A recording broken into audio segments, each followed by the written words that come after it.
context.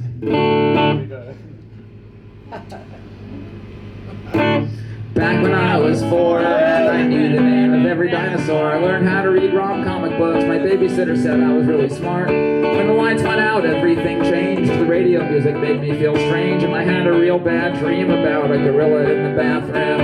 And back when I was 6, I took everything real serious, and I thought that every song that came on the radio was referring to strange sexual acts because they thought I wouldn't know the facts, and being small is hard and no one ever tells you how. And back when I was 8, I would sit outside on an old milk crate and look out at the world from the stoop across the street. The boom boxes and the hot concrete, and every Halloween they hung a million rubber skeletons across 9th Street. And back when I was 12 or so, I swear to God I never felt so low. Everyone but me was making out and eating cookies. I had more than my brain could stand. I threw my life in a garbage can. I felt so weird I had to disappear in crying suicide disease. And at 15 getting stoned felt good, and it sent me back to childhood. And nothing ever mattered to me more than that. But then 16 became eclipse, my brain became apocalypse. I was lost and found, and I've never been the same. And back when I was 22, I left the best thing that I knew, and I gave it up for fortune and for fame. And I played like I didn't know how. I shocked the world, I wowed the crowd, but I thought I deserved more than what they gave. And then back when I was 27, still nothing had been forgiven. Clay turns into rock and rock just sits.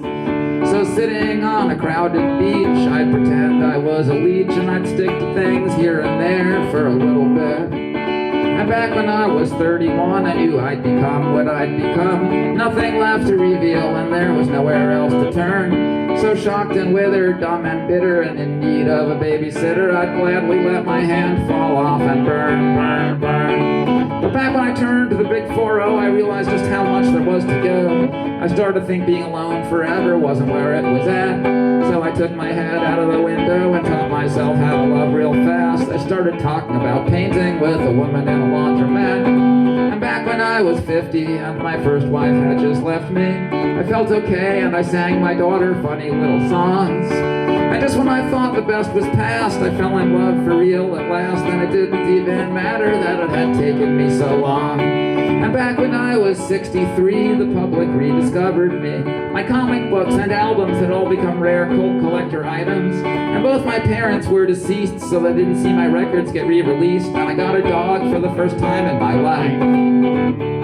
And back when I was 74, my dog died and I got 2 more. I still felt really good about my daughter and also about my girlfriend. And I would sing and draw a little bit, but mostly I would just wake up early and sit and hang out with the puppies and wish that I could live forever. And back when I was 87 and my grandson had just turned 11, my woman was dead and my dogs were getting pretty old.